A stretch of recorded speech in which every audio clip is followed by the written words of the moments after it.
I'm Matthew Buckley Smith, and you're listening to SLEERICKETS.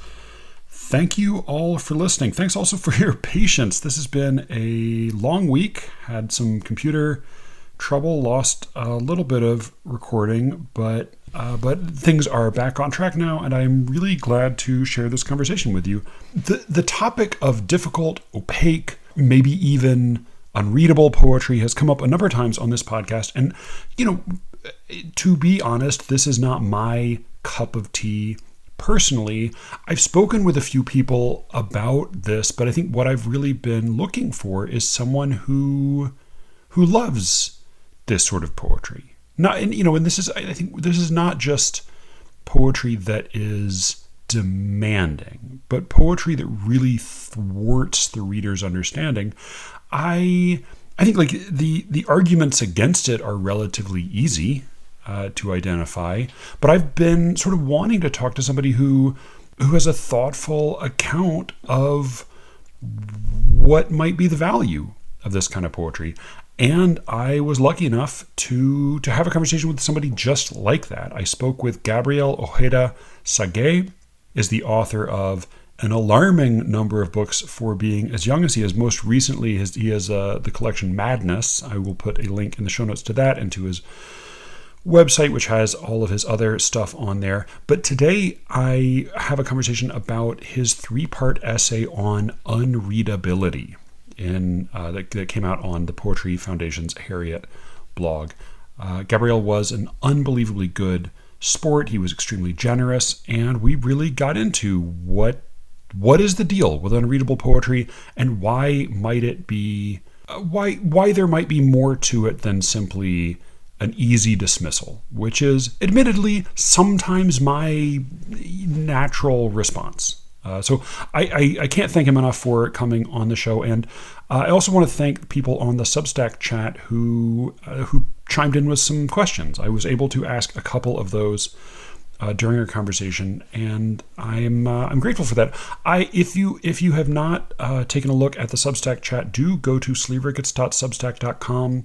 You can find extra episodes of the podcast. There are 3 extra episodes a month that come out on The Secret Show, and you can also join in the private Substack chat, which is on iPhones, Androids, I think a few other phones, as well as on laptops or desktops. So take a look at that. Thanks to all of you, and let's get to that conversation right now.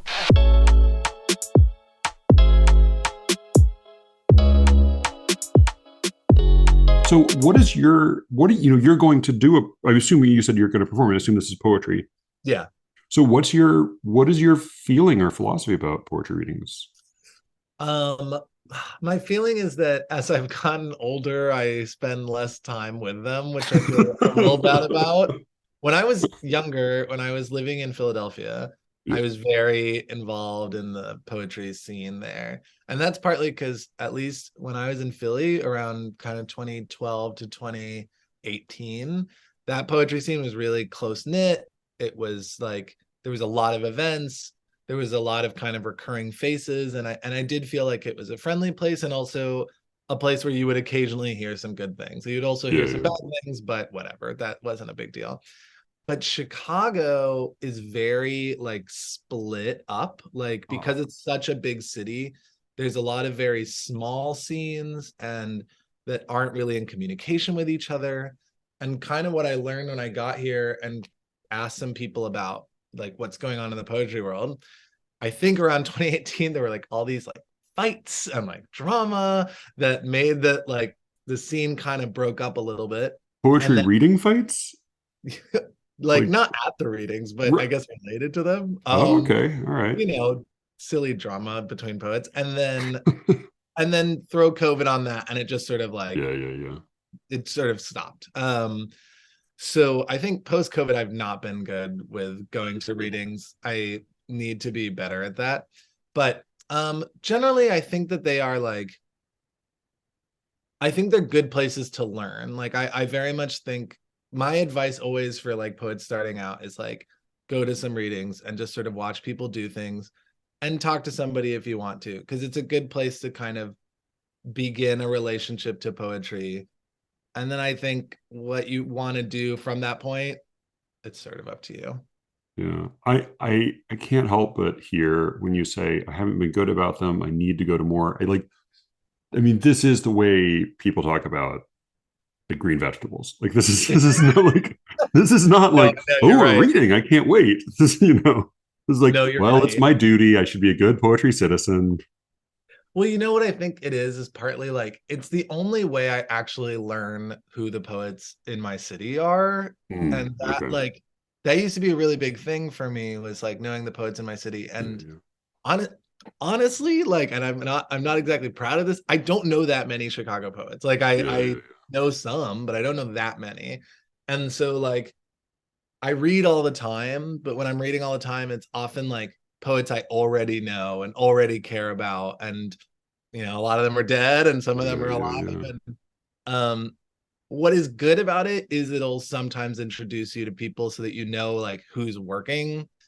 And Right. I do think that that is like a good like humane thing. But yes, it's true that I am talking about it a bit like a vegetable. It's a little like it does feel sometimes like I should go back to the gym. It's I mean it's yeah, I've never been one of those people who's like it's just the funnest thing. I'm like it is fun sometimes, and also it's sort of like it's sometimes like doing your homework so that you're a good like poetry citizen in your city and in your yeah, local yeah, city yeah. or whatever. So Yeah, that seems pretty familiar to me. To me, I, yeah.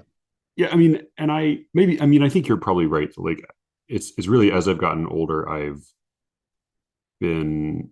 It's not even like I care less. It's just that when I look to poets, I'm more often looking to poets who are either dead or who live far away or who, like who lives nearby matters less, at least to my reading as I get older. Probably just because like as we get older, our social lives become less interesting, right? We become like a less compelling part of our lives, probably for better or worse. Yeah, I think like I always hope that I'm keeping my reading dynamic. Like I hope Yeah, I'm yeah. always trying to like not get stuck in certain patterns or whatever to keep things kind of lively. The big Yeah, problem on my side is that I'm like in a grad program now, and right. I mean the reading is very defined for that. And my like hope has always been that once I finish this PhD, I'll be a better like more dynamic poetry reader because I do have these poet friends that are like really up to date on new releases, really Yeah, up to date on like who's working where, and like I am in some ways envious of that. I can see that that's very fruitful for them, yeah, yeah. and it's something I struggle to do for myself right now. I'm like too stuck reading for dissertation. Yeah, But yeah, yeah. one thing What kind of, sorry, go ahead. I was just gonna say one thing I like to do that keeps me somewhat up to date is like keeping up with like certain presses, and that is Okay. like it's not gonna be city based, Right. but if the press has like an aesthetic that I tend to like, I'll just sort of keep up with them. Like, I mean, I subscribed last year to Nightboat, which was my press for my most recent book, and that was really fruitful. And then in the past, like I've done a lot of like keeping up with like Future Poem or certain presses that I just feel Okay. like they're putting out stuff I like, and so I'll take a risk on some new things if they like it. And that's at Right. least one way that I keep myself sort of, I don't know, stretching. Yeah, yeah. You sort of use their editors as a filter to Yeah. help you like, yeah, I mean, so Nightboat and Future Poem are two that you would recommend or that you Those are found two to that be I've pretty I've good. liked. Yeah, yeah, in the Okay. past. So I do wonder, just because you talk about reading for your dissertation, and are you at where are you at? Chicago? I mean, University Yeah, of Chicago, or I'm at University of Chicago. Yeah. okay? And is the reading for that fairly uh, canonical, traditional? I mean, how does that look? Not really. I mean, it's because so I my graduate studies look like I do kind of the history of like gay media and culture and things Okay, like that. So I read a lot of 20th and 21st century gay stuff, which right. I mean some of that's canonical, but a huge bulk of it is not. Yeah. I mean, yeah, I was Um gonna say historically, like gay poetry is almost just like poetry. Like it's I know. it's Well, barely it's its own category, right? Yeah. that is true. I mean, the thing that makes it less canonical is that I'm like in the 20th and 21st Yeah. Yeah. centuries, Yeah. but no, but it's very true. It is. The thing is, I end up reading a ton. I have to read a lot of monographs, which is less fun, but There's hardly a less sexy term for a piece of writing than I monograph. know. I know. I'm one of those strange people who finds them quite entertaining, but they are definitely less entertaining. But a lot of that, a lot of articles, you Yeah, know. yeah, yeah. But it's you have tunnel vision for the time being. Yeah. I Yeah, mean, I've no, got to get that this makes sense. dissertation done. Right. Yeah, yeah. Well, yeah. So a Godspeed lot with of that. things are taken up by the weight of the dissertation. Yeah. Well, yeah, I have a bunch of questions, and I also like I'm trying. I have some things some notes I took as well because there are a few sort of co-hosts, and we all typically disagree about all this stuff. So I took a couple notes on their questions, and I could like dig in forever on some of this stuff, but I do want to get to your essay. So you had this 3-part essay you wrote for the Poetry Foundation on their blog. The 2 parts are up. They'll all 3 will be up by the time this comes out. So it's unreadability. I think you just have it unreadability 1, 2, 3. Mhm. And just like first, and I mentioned this on the episode when I just talked briefly about the first one. I have to congratulate you first for just like, boy, when I look at like LitHub or Poetry Foundation and just sort of skim through the blog to, what's the latest prose, so seldom do I see even just a title that remotely catches my interest. Like usually I just think like, oh, this is going to be like annoyingly specific, or like I don't really want to read a review of this person's work, or just this like I don't even know what that is. But if nothing else, unreadability caught my eye, and I feel like I I don't care. Like appreciate even if that. I totally disagree with this, I'm going to be interested in. Like I want to Mhm. hear what somebody has to say about this at some kind of length. So why was that? Why did you take that up as your topic? Because you go a few different places, but Yeah. that's your focus. Why did you choose that? Well, first I appreciate that. So basically Harriet has these like themed blogs. So every quarter of the year they have a different theme. And the theme this year was poetry and form, which is Hmm. like so it's like so grand as to be Right. It's pretty broad. almost not a theme. But I consider myself like kind of a formalist. I consider form as like an important thing for me in my poetry. And I was like, what do I want to do with this? Now, there's kind of like in these Harriet blogs, the typical thing is you talk about other people a little bit and then you talk about yourself. And it's sort of it's like, and I don't mean this in any kind of derogatory way. It's partly a way of like having a chance to talk about yourself without sounding like totally like Self-absorbed. unsolicited, just like me Right. talking. Yeah. Speaking of And me, right? Yeah. yeah, and that's like that was an option. And I decided I didn't want to go that option because I wanted to try to like write an essay that taught a thing, Mhm. um, rather than kind of like a lot of my essays are just sort of like thinking through problems and not necessarily getting to a place of conclusion with these things. But I wanted to kind of like go in a teacherly route where I was kind of like doing exposure for people to different kinds of things around a shared theme and sort of expanding some sense of like what is possible um, for the readership of Harriet. And the reason I came to unreadability was really that it's like it's pretty fundamental to my poetry education because for me, like as an undergrad at Penn, was I took some classes with Charles Bernstein, and he was just like a really big figure for me in poetry, and kind of like was the first person who showed me like what was really kind of possible in poetry that I could latch on to. And his focus is kind of like experimental American poetry after 90s, after 1990, sorry, not 1990, 1945. So Okay. he's a very Yeah. like post-war kind of expert. And I took a class on the language poets with him. And that was really kind of like mind-blowing. And it started with this piece by Robert Smithson called A Heap of Language, which is like this handwritten page where the words are kind of making almost like a heap, like it literally just looks like a big heap of handwriting. And that was the first thing we talked about, and I just remember sort of like feeling really moved by its difficulty to read it. Like it's very hard to make out what that piece says. Yeah. And so I was like, okay, I like the idea of unreadability. It's actually like, for me, an aesthetic principle that a lot of poets are working with that sounds like it shouldn't be an aesthetic principle. Like it sort of sounds like that would be a cancel out the idea of poetry altogether. Right. So I was like, what's been possible in that route? And when I started to think about it, I kind of came up with like 3 streams of thought that I would enjoy writing about. Though there are many other options. And those were like concretism, which is what the first piece is about, where it's sort of like letter forms are being morphed into something that's unreadable and yet pleasurable in a different way. And the big example there, as you know, is the Aram Saroyan 4-legged M. And then it just so happened that Nightboat, my press, was putting out the collected works of David Melnick. And I love David Melnick. I think he's super interesting. And that gave me a route into like the idea of nonsense as a kind of unreadability.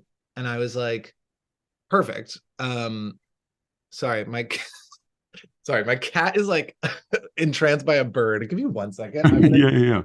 I'm gonna reduce our sound profile. Get out of here. Get out of here, kitties. Okay.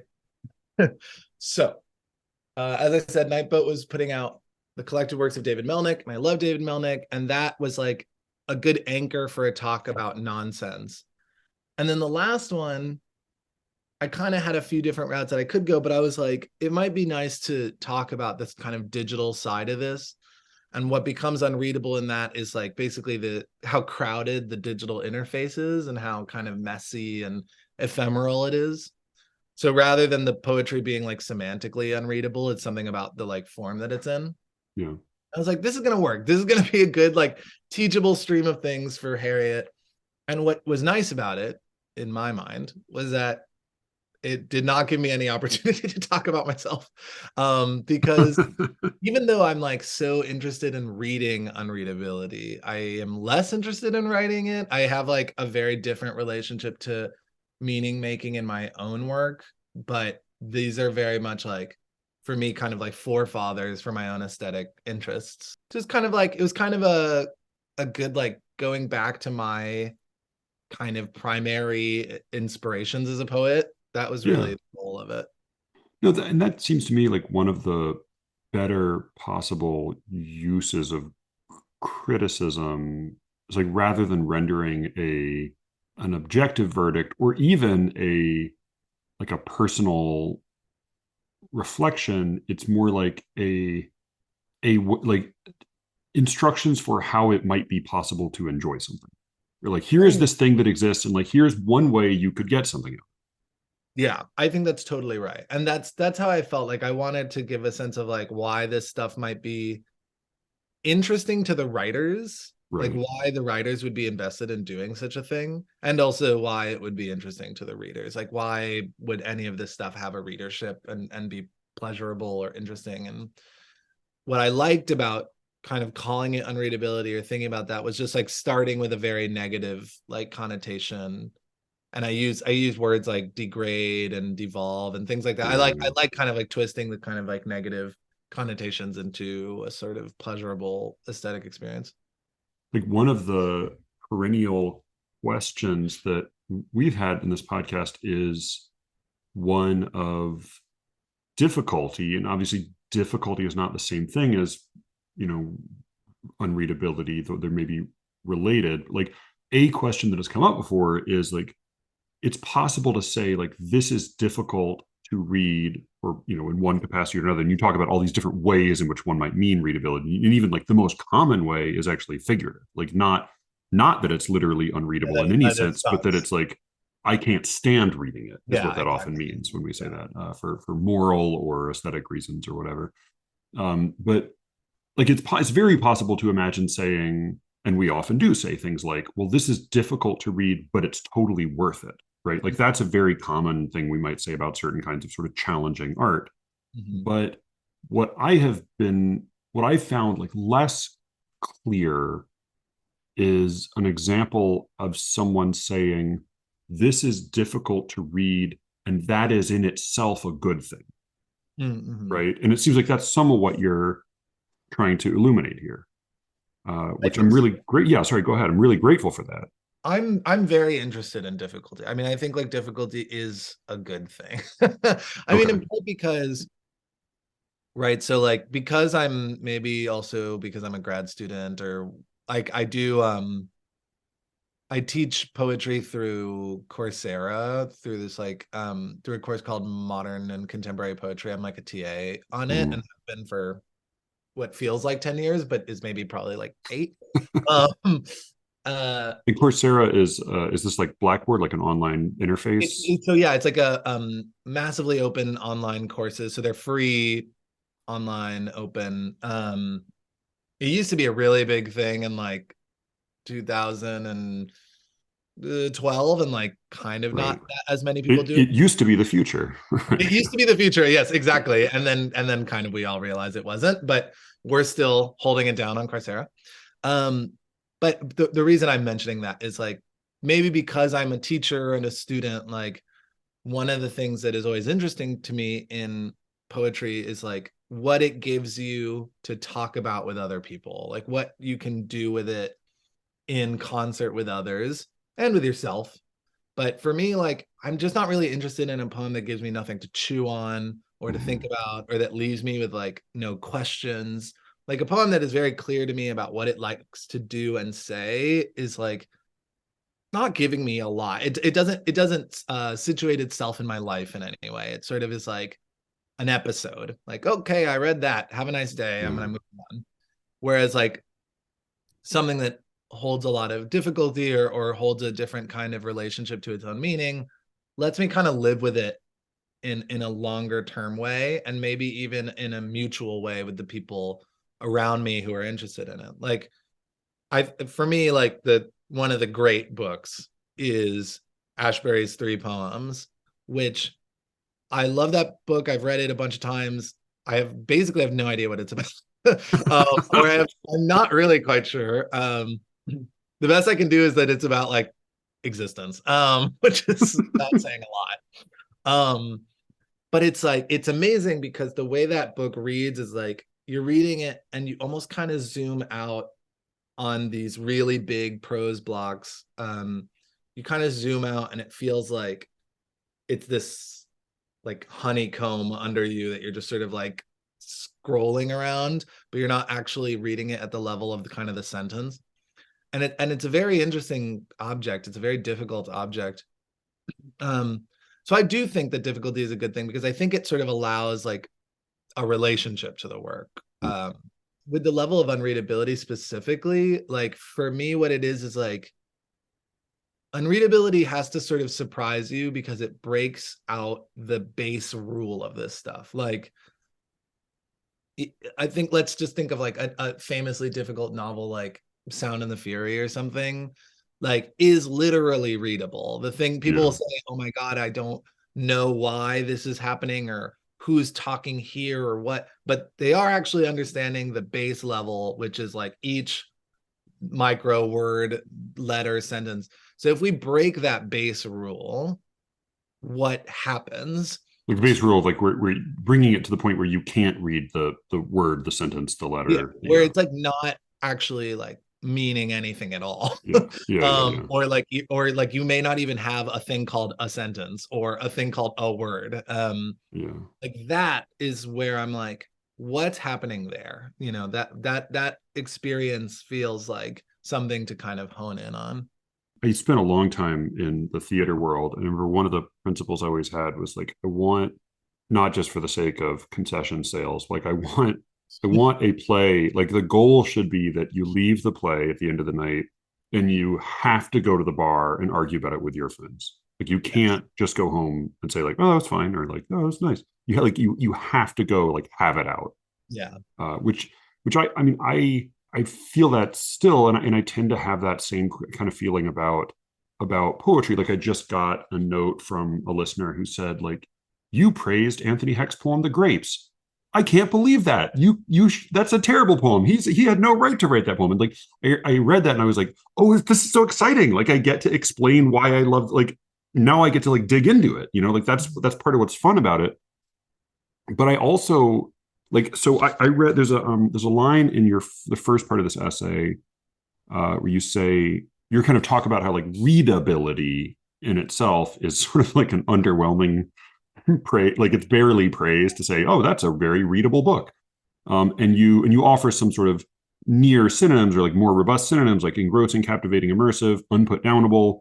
And you say that these all imply a work that compels continued attention and sometimes connote escapism or addictiveness. Immersive and engrossing suggest a work attempting to make its form invisible, creating for its reader what feels like streamlined interaction with its content, with the world of the book. A touch of the unreadable, on the other hand, pulls someone by their hair out of the comfy scene of reading. On one end, we have the compulsively reading reader, right, the one who's reading like the readable work, whose imagination is so synced to a book's world that the words seem to barely register. And on the other end, we have the reader faced with the unreadable, whose eyes are forced to adjust to a different kind of looking. And like I definitely am someone who often has to, even with normal books, I have to like read the same paragraph a few times. I have to consider like, what is that word doing? What's going on here? But I did, especially with poetry, I think, maybe just because the words are a little fewer and more carefully chosen, or they're at least they have to do more per word. I find that it's when I read a poem that I really understand, a poem that really rings true, that I tend to remember the words. Whereas when I read a poem I read a fair amount of experimental work and avant-garde work and work that's sort of doing some of these challenging things you talk about. And in the moment, I definitely am much more aware of every word as I go, what the fuck is this? But after they fall out of my brain because I have nothing to stick them to. So I felt like in that sense, the sort of the immediate experience of reading, I think you do a very good job of describing, but in the aftermath, it's the more readable works that tend to stick with me more. Is that, I mean, Yes. tell me about your I experience. think that we're talking about slightly different things. Okay. So I think remembering the words or feeling like the work sticks with you is one thing. What I'm talking about is remembering that they are words, or remembering that Right. they're not natural to begin with, that somebody Yeah. had to put them in that order, in that book, in that way for them to happen to you. Yeah. And like, so, the most famous sort of version of the story is like Don Quixote. Like the problem with Don Quixote is he forgot that those are books, that they were so good and they're so enrapturing, and he read so many of them that he thought that was the world. Right. That's his problem, or one of them. And what actually might be helpful in a different way is a book that insists constantly on the fact of its unnaturalness, that sort of says like, this had to be made in this particular way. And that's what's sort of shocking about it. I think you're probably right that like that the experience of really kind of clicking and connecting with something that feels really right allows you a level of it kind of sticking with you intimately, and maybe also remembering its components or something like that. But for me, that might be actually a way of forgetting its formalness, like the fact that it had to take up a form to exist in the first place. And so that was the idea of going into unreadability, was like, felt like unreadability started you at form, and like you had to figure out what the hell you were doing on the level of content, but form was like the number one thing. No, I think I follow. I think you're probably right about that, the distinction between remembering the words and remembering that they are words. And I think like, one of the many ways in which Cervantes like sort of pulls an amazing trick is he does this sort of Babe Ruth thing where he calls his shot, like in the second half of the second part, he says like, oh yeah, you know how this other guy wrote this sequel to Don Quixote, like, and that's the false Quixote, and like this, like he calls your attention really ostentatiously to the fact that you're reading a book, and like these are fake characters, and even like all the characters in the book know that it's a book in the second half, and yet like it's actually even more engrossing and more moving ultimately than the first half. Like it's like you end up feeling more for these characters, even though he's constantly reminding you that they're fictional, which is part of what I just think it's the same problem Brecht has with saying like, we need to remind our audience that they're watching a play, but then like he's a good enough writer that we then care too much. Like we still care. So one question I do have, because it's come up a number of times, even like in the most recent episodes, this question of formalism. And in some poetry circles, formalist means typically mean like I think it's a very clumsy term, and most people I know sort of get squeamish about it, especially when it's applied to them. But like in some circles, formalist means like very specifically someone who writes in meter and rhyme, right? Like Yes. that's often what it means. But you're using the word in a slightly different way, and I think maybe a way that has a little more depth to it. So would you, because you referred to yourself as a formalist, but at least the poems of yours I've read, they didn't seem to be mostly meter No, and rhyme. they're almost never in. Okay. Yeah, I think some people mean formalist to say that they are working in prescribed or adopted forms, like Okay.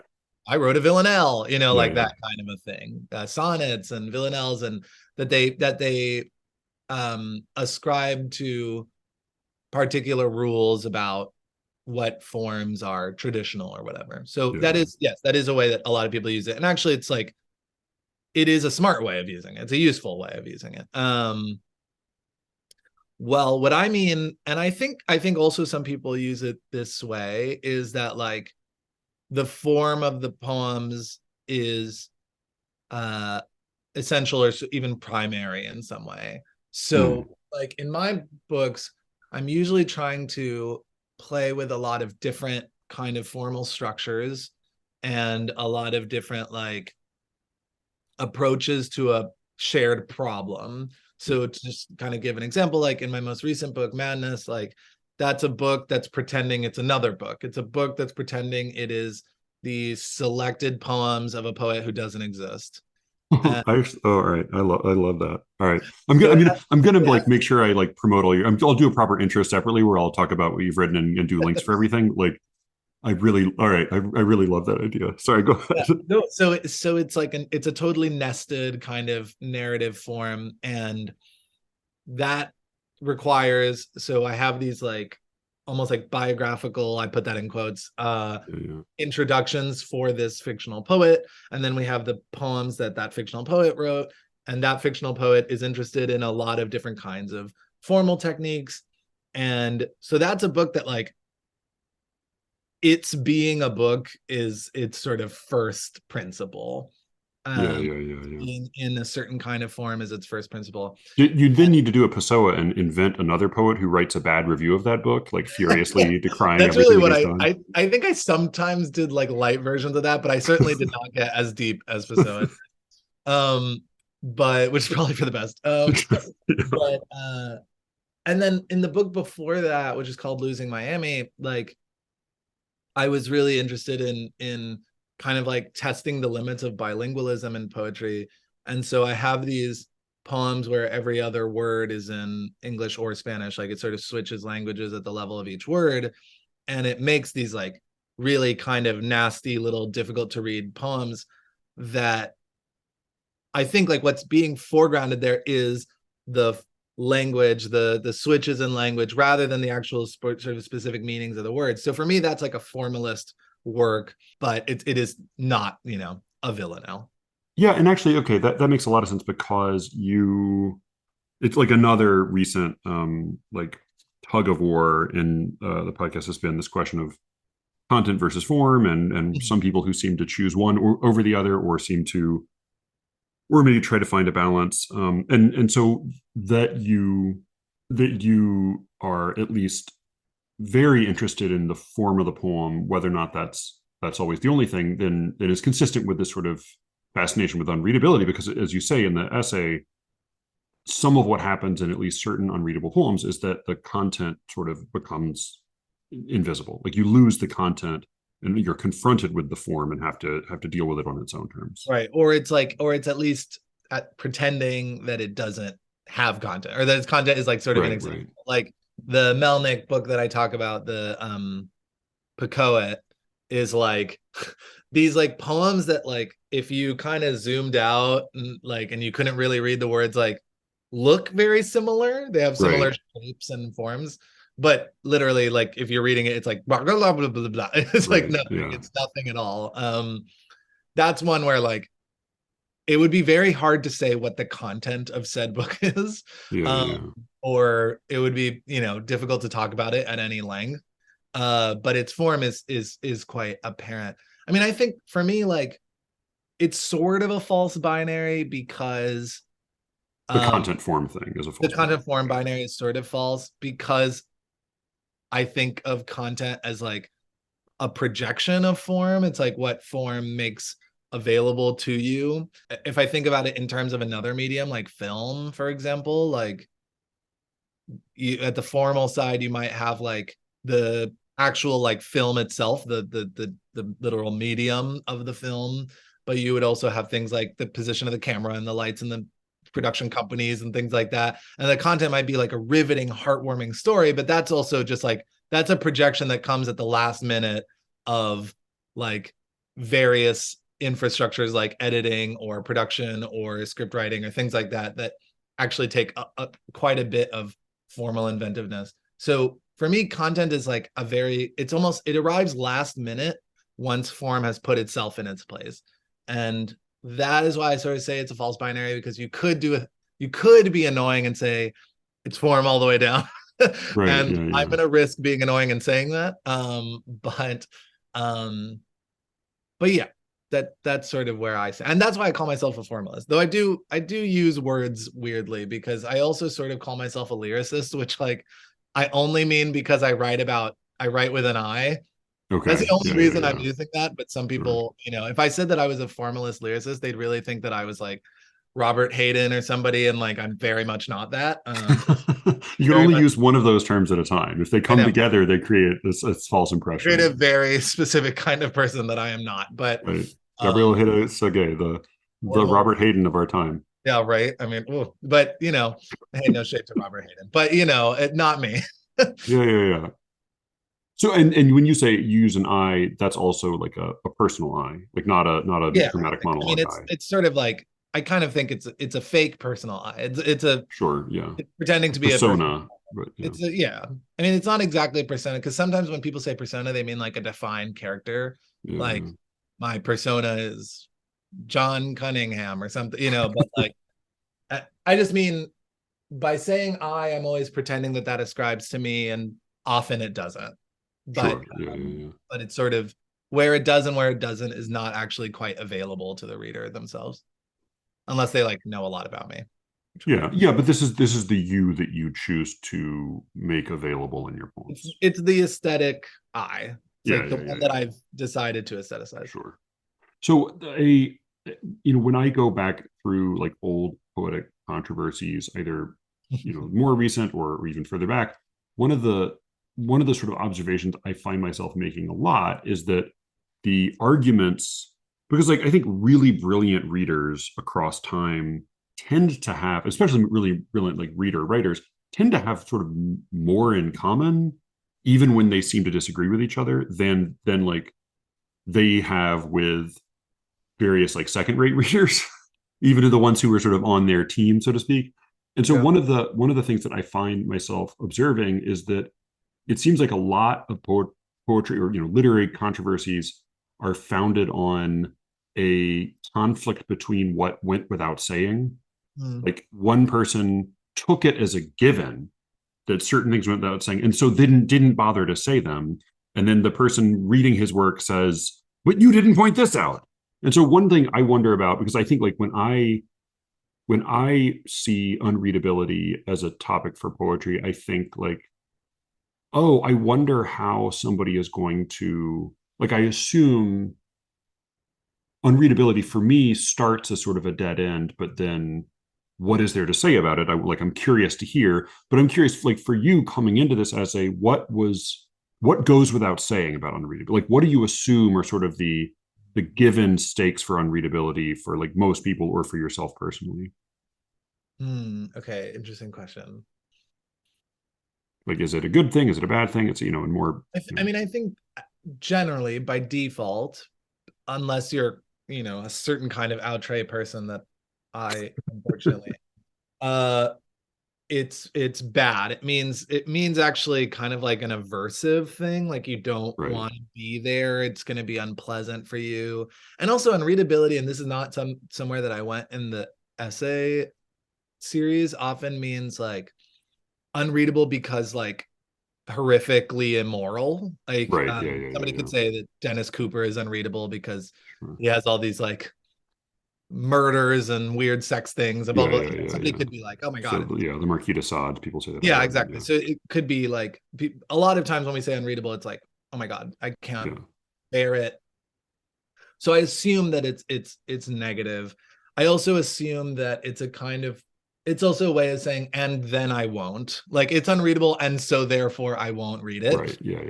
Like usually people don't say it's totally unreadable. I finished the whole book. Like Or like usually, it's totally unreadable. I recommend it. Yeah. yeah, it's usually people mean I put it down, That's what I'm saying, yeah. or I gave it away or something. So, or I burned it. So these are like the things that I think start you off. And then the key to those essays is like figuring out like why they might secretly be very pleasurable, or even why the poets themselves might have thought this is a nice thing to do. Because I mean, I do think sometimes when people say unreadable, they're like, what the hell was this author thinking? Like this person has no idea what's going on, or they have no taste, or blah blah blah. And but I like to think that everybody has a reason for making the things that they make in art. There might not be good reasons, but I think they all have. Yeah. Nobody accidentally makes art, I don't think, in my mind. But that's kind of why one of the reasons also that I wanted to do like a life study in the essay with David Melnick, like, Yeah. because then it's not just the book, but also kind of situating it in the larger project and the life, and sort of thinking like, what about this San Franciscan gay, like a kind of very underground indie whatever poet who then lives through the AIDS crisis? Like what might that person, what might that person's interest in unreadability be? Like why would that be an aesthetic principle that's interesting to that person? Like, and that's part of what you're not just saying in this case, like here's some stuff that's new and weird that's happening right now. But like this is somebody who has been forgotten, and who is not just a writer who put out a significant, body of a small but significant body of arguably unreadable poetry, but was sort of a tragic figure in his own right. Like he wrote these 4 books and then he fell silent for decades. And though he didn't die in the midst of the, like the emergence of the AIDS crisis, you sort of suggest that may have silenced him in a way. Yeah, I think it's likely, or I think it's at least possible that like books no longer felt interesting after that, Right. or possible or whatever. Yeah, I mean he quits poetry basically after his 4th book, which I'm forgetting exactly the year that came out, but he quits poetry for many decades. He died quite recently. Yes, one of my favorite things to do in this life is remember forgotten dead people. Like Yeah. I love bringing back or bringing into conversation someone who is both dead and that you've never heard of. That's like one of my favorite things. As a scholar, as a poet, as a writer, it feels very humane to me. It feels like a good ethical thing to do. And there's a lot. I mean, this is the funny thing we always say, like, oh, everybody just reads dead men or whatever. Like, but the funny thing is, I mean, in canonization, you basically are grabbing 0.001% of all the writers. Like, so there's really a ton of stuff out there that people don't really read or talk about. And one of my favorite kinds of people is like book collectors or book sellers who are like weirdly linked to every forgotten history of writing. And it's one of those people who, I mean, basically got me into David Melnick. Yeah, I just think Melnick is a great figure, and I'm very excited about this collected because when he was alive, my impression, at least, I'm not, I can't speak for exactly what happened, but my impression is that he didn't really want the book when he was alive, or kind of kept delaying it. And then once he passed away, Ron Silliman and the team that includes like 4 different people were able to put it together. And I think it's a really great tribute, and I think a very interesting body of work. And I'm really into a body of work that feels very partial, very like incomplete, very kind of broken. It's not the most often case with writers where you have somebody like Joyce who had like 4 great books and that's it, and was like it was just like hit, Right. Yeah. Yeah. and then he died and call it a day. Usually people write in a kind of more messy way, and Yeah. I think Melnick's story of kind of writing these 4 books, always really on the margins of his own scenes, and then going kind of silent. It's a very interesting story. I think it's a sad one, but I think it's a very interesting one. Yeah. And I do, I think I do sympathize with that preference for a selected that acknowledges its incompleteness. Mm-hmm. Like that this is not, one of my kind of gripes with selected poems lately has been that and this is, I guess this is a collected, but it's a collected, is that right? This one is a collected, yeah. Yeah. But even the collected, like his book Min and Aida, which is like definitely the funniest concept, right? Just a transliteration of the Iliad. Like it's taking all of the sounds of the Iliad and translating them into contemporary gay English. Like it's nonsense, but like to the extent to which it has sense, it's like describing like a gay party in San Francisco in the 70s. Yeah, abstractly, but yes. Yeah. But even that is like it's only a few books of the Iliad. Oh, I lost my train of thought. I did want to ask you, just because you seem to be, you almost were describing it a moment ago. Do you know the Borges story, The Immortal? I do a little bit. Like because it's just like it's a story, like it's about a book collector who turns out to be immortal and turns out to actually be Homer. So it's just like it's like for some reason like it just seemed like right in this funny little vein. That is totally right. By the way, what you were saying when you lost your train of thought is yeah. something about your gripe with selected recently, which I'm very curious. Oh, yeah. What the end of that sentence is actually. Yes. Okay. So my gripe with selecteds is like I love the idea of a collected, which is like all of the poems that are sort of were put into books and are like, were often collecteds do incorporate some uncollected works, but like sort of like the serious, like the stuff worth reading, like it aspires to be somewhat comprehensive. Yeah. And then selecteds, I feel like the way we do them now, they're sort of like shrink wrapped collected. They're like here's a dehydrated collected. Like it's still sort of everything you need, but we'd like squeezed it down so that a selected is still like often like, well, here's a 200-page selected, and you're like, fucking like just give me the collected, and then give me a selected that's like greatest hits. Just like give me like 50 pages of just like killers, and then like I'll go find the collected. Like just give me the absolute daggers, and like just cram that into one little slender book, and like that should be what a selected is. I do agree with that. I do think selecteds are too long most of the time. I mean, for writing Madness, I was reading a ton of selected poems because I was writing a fake selected poems, and I got pretty into that world. I find them really interesting and very like failing objects. One of the inspirations for Madness was I read a Schuyler uncollected. It was like this is uncollected poems, and it had a bio in the back, and the bio was something like James Schuyler was born in 19 blah blah blah. He won the Pulitzer Prize in 19 blah blah blah. He died in 19 blah blah blah. That was the bio. One thing happened in his life. Right? That's the life. Like the life is you were born, you won the Pulitzer, and then you died. That is a hideous and incredible condensation.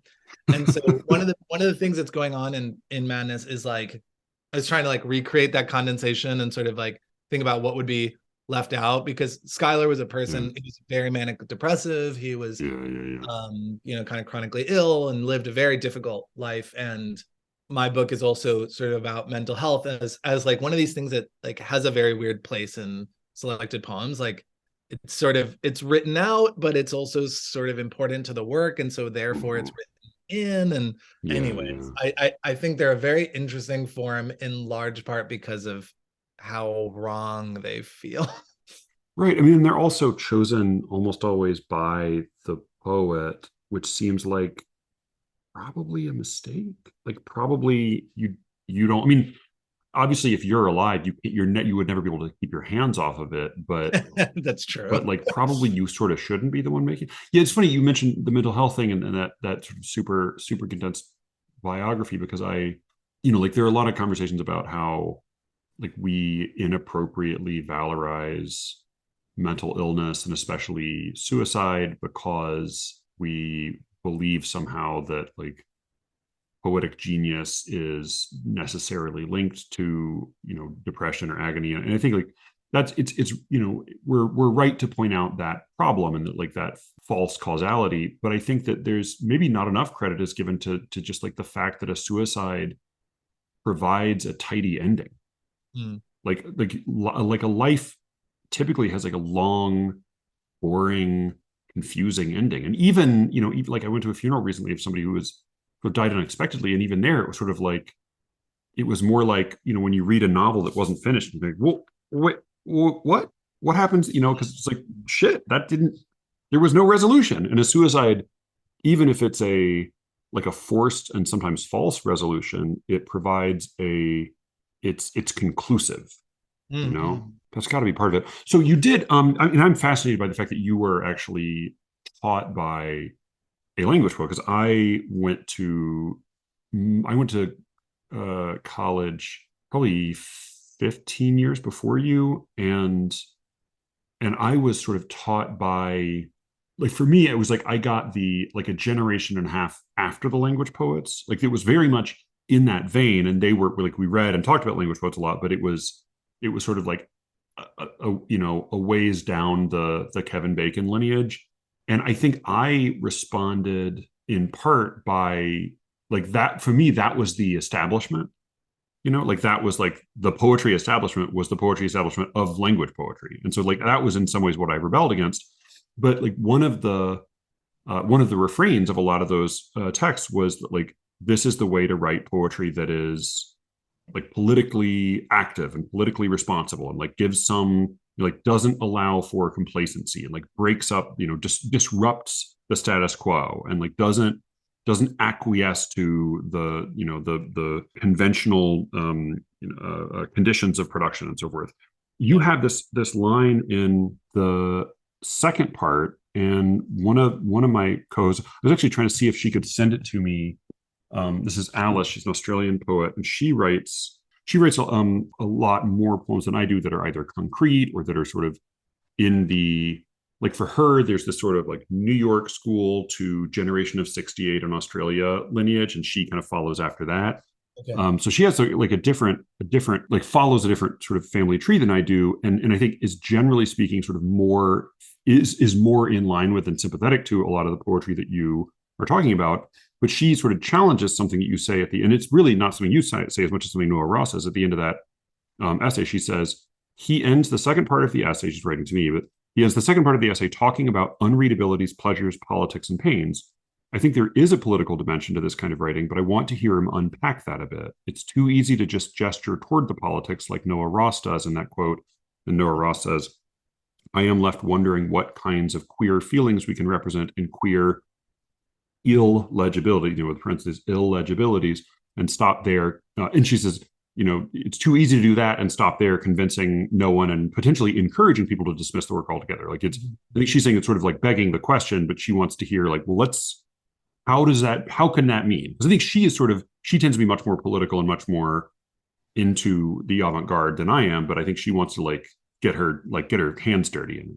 It's a good question. I mean, so I want to address the way you started this question, which was about language poets and things like that. And it's funny, I mean, the language poets I think of as a very political group, but also circa 2014, we're facing a lot of kind of accusations of being not just apolitical, but sort of politically bad. And this is like, I sometimes think the way we talk about like politics is often a thing about like generation or sort of like worldview or something, because I do think the language poets are a very kind of like working class left, mostly white but not exclusively white movement from like the coasts. That's like at least where they start. And now that like most of them are professors, people think of them as sort of like the upper class, which is like, it's kind of a funny story, but it took a few things for that to become true.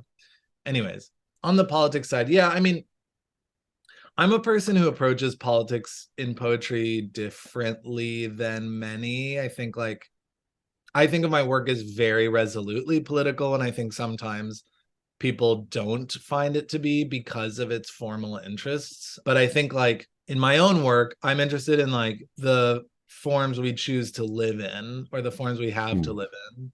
And so madness, as much as it is about books and kind of like the form of books, it's also about the sort of like infrastructures of life and care and reputation and mental health and things like that.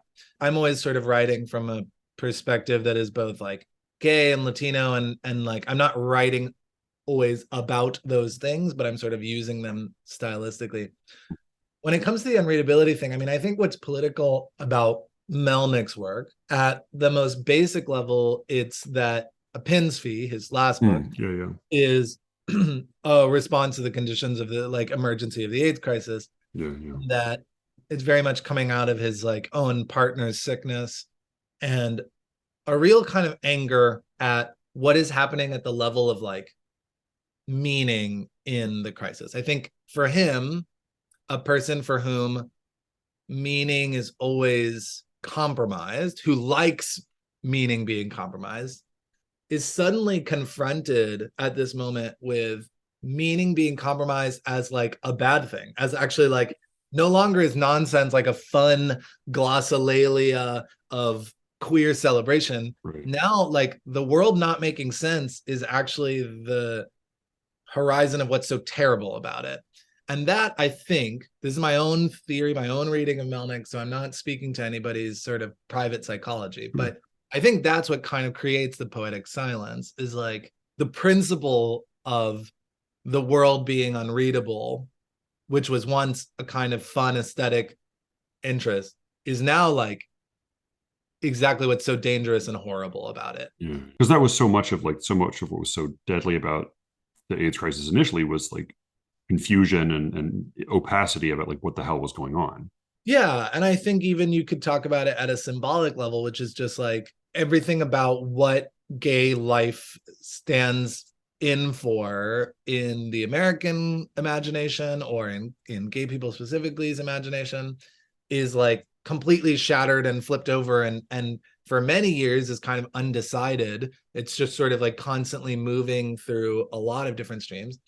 And so even just at the level of kind of like the symbolic order, it's just a fucking mess. Like it's just like nobody knows what to do. There's not a lot of help. The president is like, the president being Reagan is like, peace out, I don't care. And like people are dying like crazy. It's among many other things, it's a moment of total like meaning collapse, you know? And I think for somebody like Melnick, where meaning collapse was what was kind of interesting, that's like it's like, whoa, wait a minute, there's something really I don't know how to deal with. And so for me, that's like a political arc, even though like I think it would be hard to say that Pecoa is an obviously political book. One could say that like its relationship to the standards of like meaning making is a political premise, and we reveal just how political that premise is once we start to read it in concert with the later work.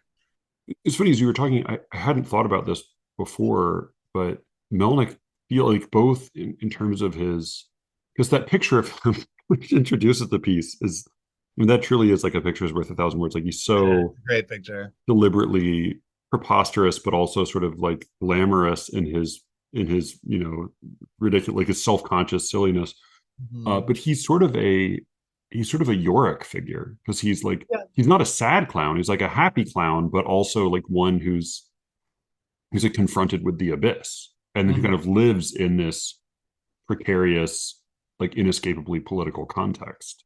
I think that's right. Yeah, now I want you to like, in a way, I feel like there's certain writers who almost like find their truest form in the voices of other writers. And like now I want you to write like a book about David Melnick. Like I want you to write like a book that's a dramatic monologue of David Melnick. I feel like that could be really a lot of fun. Yeah. So there was, and this is something that like I think one of the other co-hosts, Cameron, wrote a note, and then he wrote a second note saying like, oh, that's probably unfair. But I thought like he at least brought up a kind of an interesting question about specifically sight.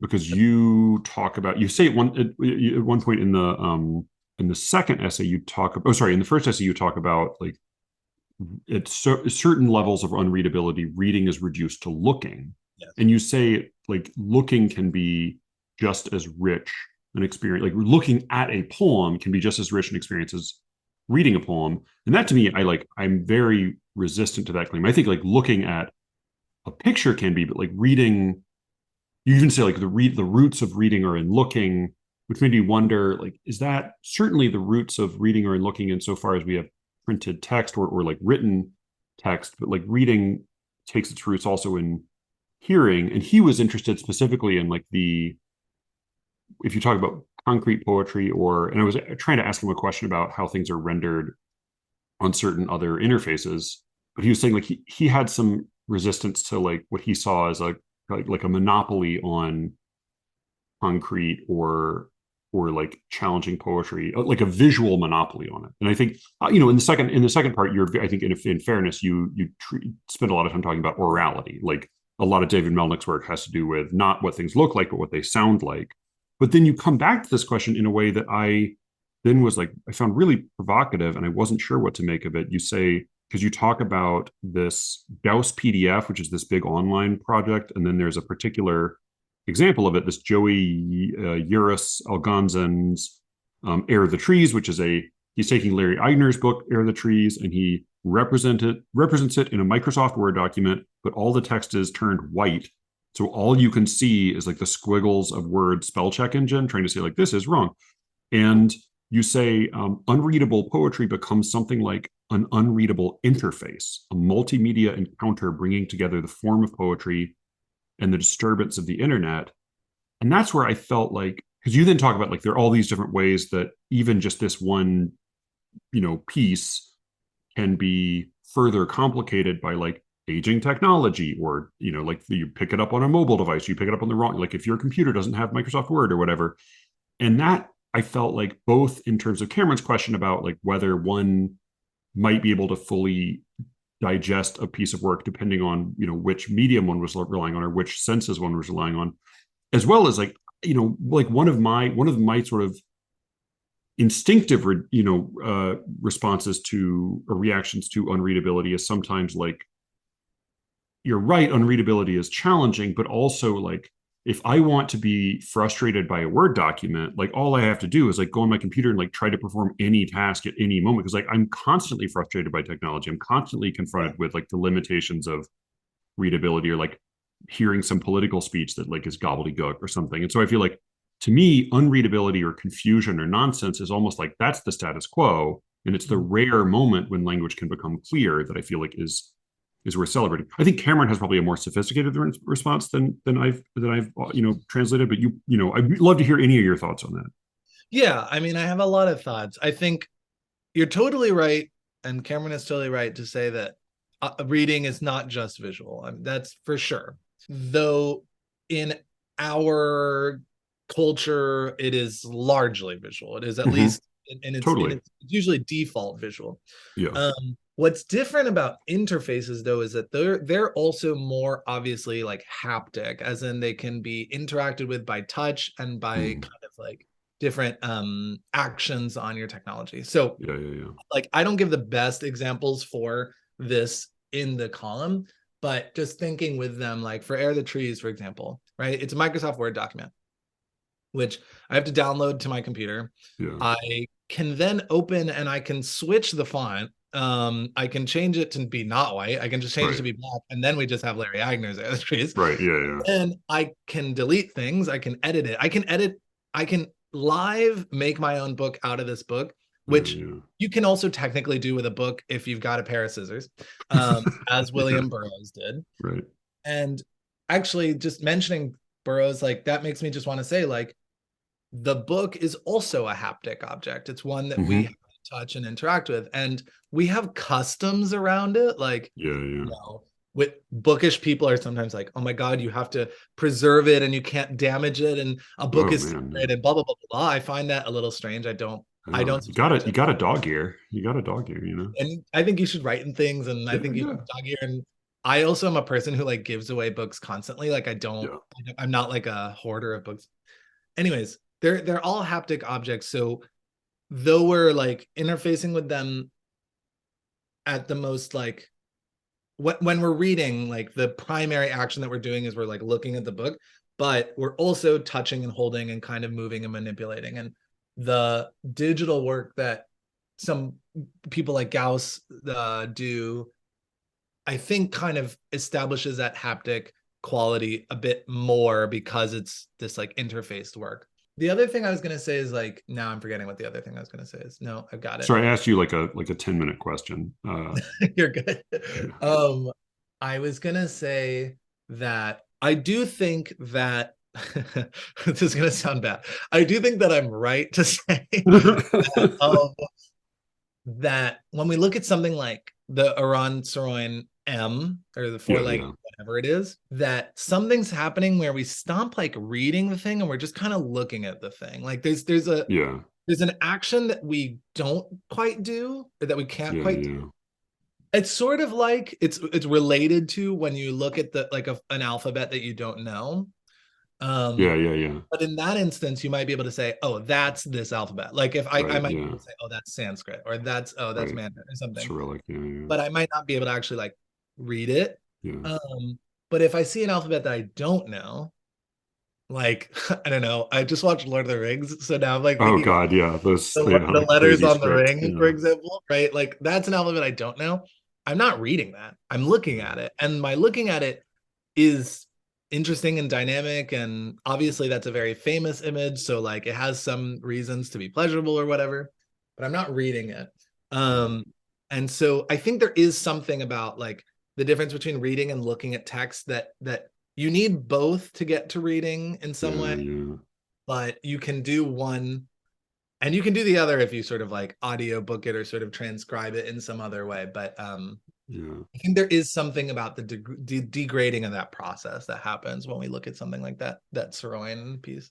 Yeah. And I think I have like an allergy to I think like English language concrete poetry, even back to like, Easter Wings or some of these. I mean, there are concrete poems I respond to, but like often I see somebody make a picture out of Roman, letters on a page, and I think like, sure, great, but like, wouldn't an actual picture of a swan be like a gajillion times better? But then I think about a tradition like, Arabic, where you have, because there's a prohibition on, idolatry on images, you have this whole artistic tradition that develops out of elaborate calligraphy, where like letters become honest to God, legitimate, like serious works of art, Yeah, totally. and clearly transcend their denotation or even their sound. So yeah, I mean, I think you're onto something. Maybe you just like it bumps up against the limitations of my my imagination or something. Well, I think me too, but I because I think actually the like calligraphic stuff is actually a really great point that like that's a whole nother iteration of this essay that I don't have the expertise to write, Sure, but yeah, could could research. That is about that sort of level where the letters actually do kind of become in some sense unreadable because they're yeah. so like artificed up to the calligraphic Well, point. they're also like they're unreadable to me, but I can still appreciate their beauty. Like they're Yeah, like I can yeah, appreciate them as art, even if I can't appreciate them as letters right. or as writing. The other thing I was gonna say, just to shout out somebody that I didn't talk about, but that I thought about for a while talking about, and then just it didn't end up in the essay, but is Douglas Kearney, whose work I Mm, love, love, love. And he's really interested in like kind of almost like letterpress style, kind of like typeface play in his mm, poems. Like they're very loud and using a lot of different typefaces, and they're really kind of intense visual images. But to hear him read, which is to maybe like start where we, go back to where we started, to hear him yeah, read is like such an experience. He's such a good yeah, reader. He's really dynamic, and his reading style is so influenced by different kinds of like jazz performance that you can hear that he has an oral tradition that is kind of different from his visual tradition, yeah. but that it's the same poem just happening in these two very different instances. And so like that's an artist who I think works at the level of visuality and orality really, really smartly in very different ways. I just got like a record of his from Phonograph, who's just great press. And sorry. Phonograph is a press. It's not. You're not talking about a phonograph because you said you got a record. I wasn't sure what you meant at first. Yeah. Editions, I think. Right. Talk about unreadability. Yeah. Okay. They are a publisher that does two things: vinyls, like poetry vinyls, sort of like as we used to do in like the 70s and kind of stopped doing, but they're bringing it back. And then and books and book objects or things like that. So they do both of those things. This is a vinyl of his from Phonograph, and it's amazing. It's just like he's such a good performer. It's like crazy. So well, I don't want to put you too much on the spot, but since you're going to be going to perform, and we haven't really talked about your own poetry, would you mind reading something for us? Sure. Let's see. Do we have? I can pull something up. This won't be unreadable. Okay, this is a poem from Madness. It's a short one. It's called When I'm Afraid with You. Converting a cactus into a spray when I'm afraid with you. Convincing yarn to be kind to our animals when I'm afraid with you. I stop biting on blue lights when I'm afraid with you. You mince myth when I'm afraid with you. Covered in comfort, alone and together when I'm afraid with you. Careening and pearlescent, a moth, someone getting sick when I'm afraid with you. I'd laugh too, Rubber Wonder, as lenient as I can be when I'm afraid with you. Phone never answered, shakes and spurts on concrete when I'm afraid with you. I don't know, easy to admit, thin air touching your stomach when I'm afraid with you. We stage the opera where I am Rodolfo and you the delicate profile, unmoored, thrashing, and when I turn to you as I must, I sing, line, line.